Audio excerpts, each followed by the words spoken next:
All right, YouTubers, welcome back. My name's Dave, like always, and you found do it yourself, do it right. If I sound a little under the weather, it's it's because I am. Went on a work trip, got sick, and now I'm here trying to get better. And today got my Common Motors hat on and my Coastal Empire Moto t-shirt. If you guys don't know what that means, it means we're gonna work on an old bike today. Having some Electrical Gremlins on the XL 175, and I've already diagnosed them. My front blinkers stopped working altogether. The back ones, they still work, and the brake lights. Gotta have brake lights, especially here in New York.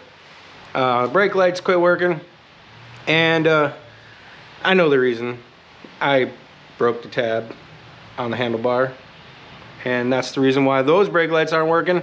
I'm also gonna try to get the foot brake to work. I got some parts, from Common Motors. A lot of these parts, they're all interchangeable. I don't think they don't really carry XL 175 parts, but they carry Honda parts, and those two parts, they're interchangeable on all Honda bikes. So I'm gonna go ahead and start doing some wiring. My least favorite job on motorcycles and cars, trucks, helicopters, pretty much anything. I'm not an electrician. I don't claim to be, and I definitely hate doing it. So I'm gonna set you guys up, and I'm gonna show you what I found and how I'm gonna fix it.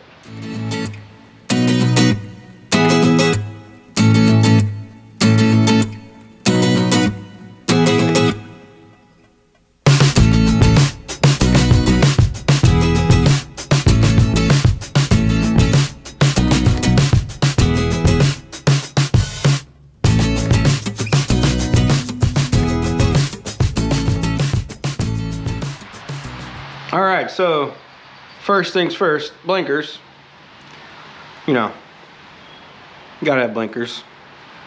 Well, kind of. Anyways, the front blinkers, for some reason, well, not for some reason, I found out why.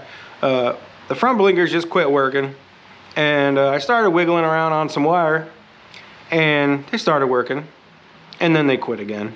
So I knew it was something, broken wire, broken ground, something. So I got to rooting around. If you guys, if you guys remember, the person before me, the man before me that owned this bike, he went through and changed all the wiring connectors to these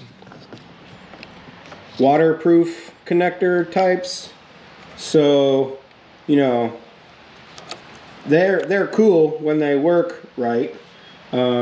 But the guy went through and he did it all over. He did it on everything in this bike. As you can see, I guess he spent a good bit of money on these electrical connectors. And I've already found a few that, were broken or were loose, and I fixed them. But this is just another one that broke loose. So I'm gonna bring you in here. If you guys can see, this is the male part of the connector, and if you look at that guy just kind of hanging there all by its lonesome, and that's the power wire, green is power, not ground, on a Honda. So I'm gonna have to get in here, cut this back, try to get access to some wires. I'm not exactly sure if I'm going to be able to splice it, being that it's so short like that. I might just have to wire it straight. I don't know. We'll see. But that's that. That's the problem for my blinkers. And then my problem for my brake lights is up here in the lever. Now, any of you guys that work on old Hondas, you know that little thing in there, well, I guess you can't see it. So if you trace this wire right here, comes up into here. This sucker, there's like a little teat that's supposed to be on the end of that switch. And I'll show you the new one. Of course. Oh, that's the brake. Here we go. Here's the new one. See that little white nipple? That's the switch that's supposed to be there, and on that one, it's broken off. And you know, it's a common failure point on these Hondas. So this is as easy as popping that one out, putting a new one in. I don't know if the guy rewired this. I really hope he didn't, because it's just, you know, 2 bullet connectors. Super easy. Plug and play, hopefully. Probably not. He probably, you know, did some fancy connectors, which I think I'm just gonna cut them off and wire it straight. And then the other part that I got, and I'm gonna change out, is this guy here. This another brake switch. Actually, I think I'm gonna throw my multimeter on it first, see if I can get a reading out of it, see if it actually works.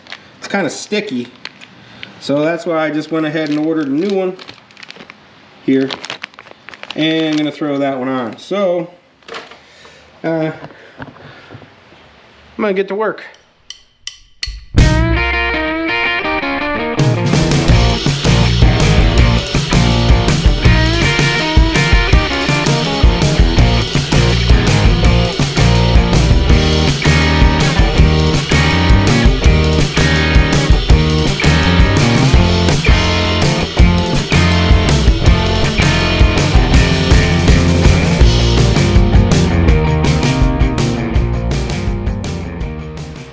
Alright, so I talked myself into pulling out my multimeter before just switching that switch. And kind of glad that I did. There's really nothing wrong with the switch. Put the multimeter on it. Continuity. You know, I jammed some wires down on that plug because my ends wouldn't go in. And then you just, you know, continuity, rings out. Open and close the switch as it's supposed to, and no issues there. So I went ahead and adjusted the switch, so when I, you know, put my foot on the brake, it opens like it's supposed to. So it is now properly adjusted, and I'm going to move on to the switch up here on the handlebars.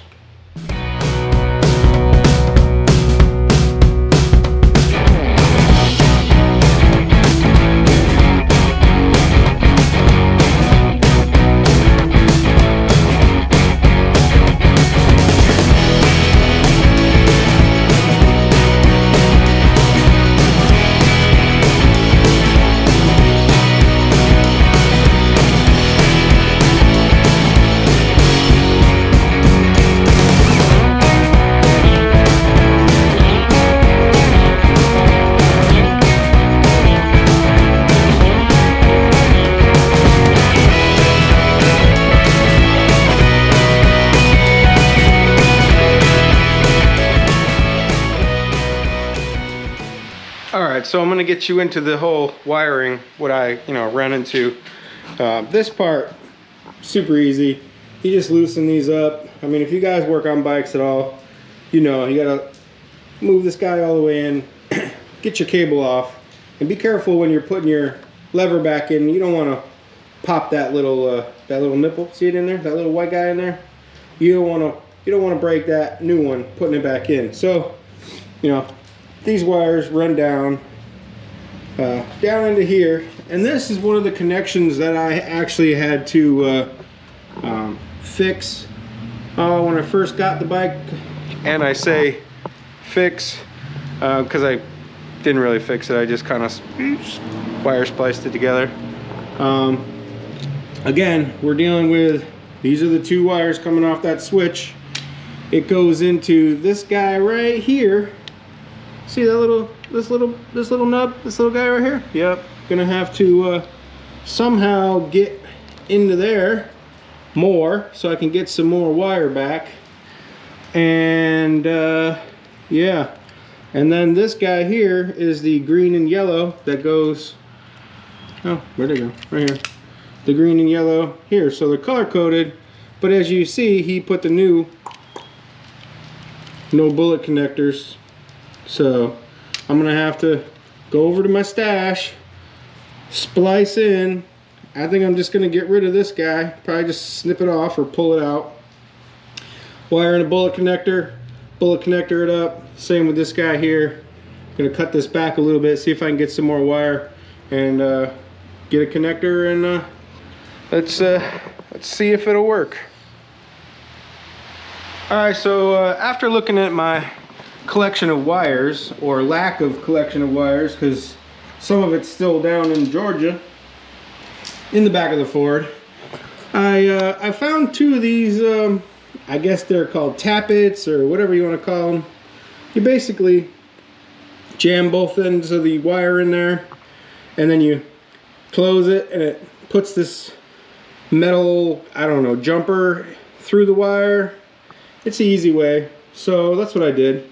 I just lopped off that end, you know, tapped it in there, and then did the same thing right here.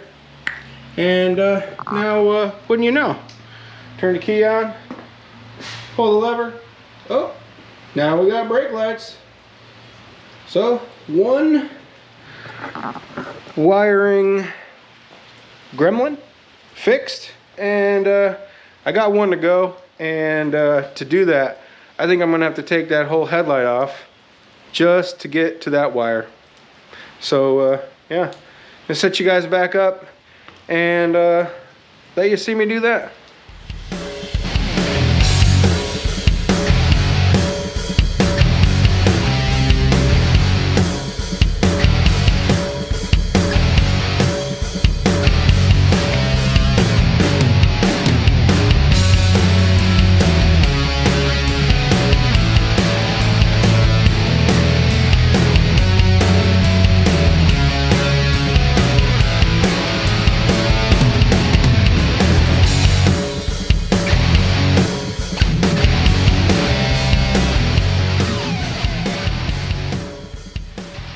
Alright, so let me bring you in and show you what I'm working with.